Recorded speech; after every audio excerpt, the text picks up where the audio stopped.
அண்மை செய்தி.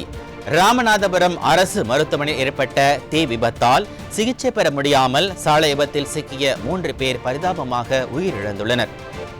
இதை பற்றிய கூடுதல் விவரங்களோடு இணைகிறார் நமது செய்தியாளர் லிங்கேஸ்வரன். லிங்கேஸ்வரன், இந்த விபத்து பற்றிய முழு விவரங்களை எங்களுக்கு சொல்லுங்க. மணிபாரதி, ராமநாதபுரம் அரசு மருத்துவமனையில தீ விபத்து ஏற்பட்டதால அங்கு விபத்துல சிக்கி சிகிச்சை பெற முடியாமல் வந்த 3 பேர் பலியானதாக புகார் எழுந்திருக்கிறது. ராமநாதபுரம் மருத்துவக் கல்லூரி மருத்துவமனையில நேற்று இரவு ஒரு மணி அளவுல மின்கசிவு காரணமாக தீ விபத்து ஏற்பட்டது. மருத்துவமனை முழுவதும் புகை பரவியதால நோயாளிகள் வெளியே செல்ல முடியாம பாதிக்கப்பட்டாங்க. அந்த நேரத்துல வாகன விபத்துல சிக்கிய 3 பேரை கொண்டு வந்த போது அங்கு சிகிச்சை அளிக்க முடியாம அவங்க பரிதாபமாக உயிரிழந்ததாக சொல்லப்படுகிறது. இரவு நேரத்துல அவசர சிகிச்சைக்காக ராமநாதபுரம் அடுத்த ரம்பிக்கையார் பட்டணத்துல இருந்து உடல்நலம் பாதிக்கப்பட்ட நோயாளி ஒருவரை ஆம்புலன்ஸ் ஏற்றி கொண்டு அவரது உறவினர்கள் 7 உட்பட மொத்தம் ஒரு 8 பேர் அந்த ஆம்புலன்ஸ்ல வந்திருக்காங்க. நோயாளியை ஏற்றி வந்த 108 ஆம்புலன்ஸ் வாலாந்தூர் அருகே வந்து கொண்டிருந்த போது ராமநாதபுரம் அடுத்த வலுதூரில் செயல்பட்டு வரும் ஒரு பெட்ரோல் பங்க்ல பெட்ரோல் நிரப்பி விட்டு வெளியே வந்த லாரி ஆம்புலன்ஸ் மீது பயங்கரமா நேருக்கு நேரம் மோதி இருக்கிறது. இதுல பாத்தீங்கன்னா அந்த 3 பேர் படுகாயம் அடைஞ்சிருக்காங்க.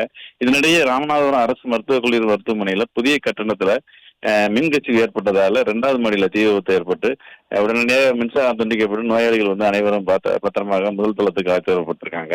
மேலும் பாத்தீங்கன்னா வளாகம் முழுவதும் இருள் காணப்பட்டதால புகை காரணமாக நோயாளிகள் ரொம்ப சிரமப்பட்டிருந்த நேரத்துல உயிரிழப்பு இல்லை என்றாலும் சொன்னாலும் கூட அங்க டார்ச் வெளிச்சத்துல தான் நோயாளிகள் மீட்கும் பணியானது நடக்க இருந்த சூழ்நிலையா இருந்தது. இந்த நிலையில அந்த விபத்தில் சிக்கிய அந்த காயமடைந்தவர்கள் ஆம்புலன்ஸ்ல ராமநாதபுரம் அரசு மருத்துவக் கல்லூரி மருத்துவமனைக்கு அழைத்து வரும்போது அங்கு தீ விபத்துல மின்சாரம் துண்டிக்கப்பட்டு புகைமூட்டம் காரணமாக நோயாளிகள் இடமாற்றம் செய்யும் பரபரப்பான சூழ்நிலை நிலவி இருந்திருக்கு. விபத்தில் சிக்கியவர்களுக்கு சிகிச்சை அளிக்க முடியாமல் போனதால அந்த 3 பேரும் உரிய நேரத்தில் சிகிச்சை வழங்க முடியாமல் போனதாக சொல்ல போகிறது. இதனால் அந்த விபத்துல காயமடைந்த வரிசைக்கணி, பாத்திமா, சகுபசாகி காய்க்கு 3 பேரும் ஒரே குடும்பத்தை சேர்ந்த உறவினர்கள் என்று சொல்லப்படுகிறது. 3 பேரும் பரிதாபமாக உயிரிழந்து போயிருக்காங்க. அரசு மருத்துவக் கல்லூரி மருத்துவமனைக்கு, அதாவது ராமநாதபுரத்தில் புதிதாக கட்டப்பட்ட, அதாவது ரூபாய் 150 கோடி செலவுல அதிநவீன கட்டடங்கள் கட்டப்பட்டு கடந்த ஆண்டுதான் திறக்கப்பட்டது.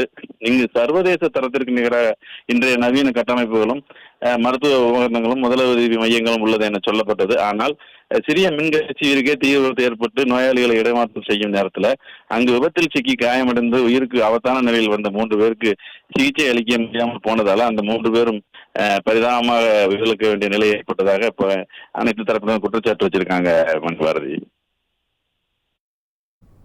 விவரங்களுக்கு நன்றி லிங்கேஸ்வரன். ராமநாதபுரம் அரசு மருத்துவமனையில் ஏற்பட்ட தீ விபத்தால் சிகிச்சை பெற முடியாமல் சாலை விபத்தில் சிக்கிய 3 பேர் பரிதாபமாக உயிரிழந்துள்ளனர் என்ற அண்மை செய்தியை பார்த்தோம்.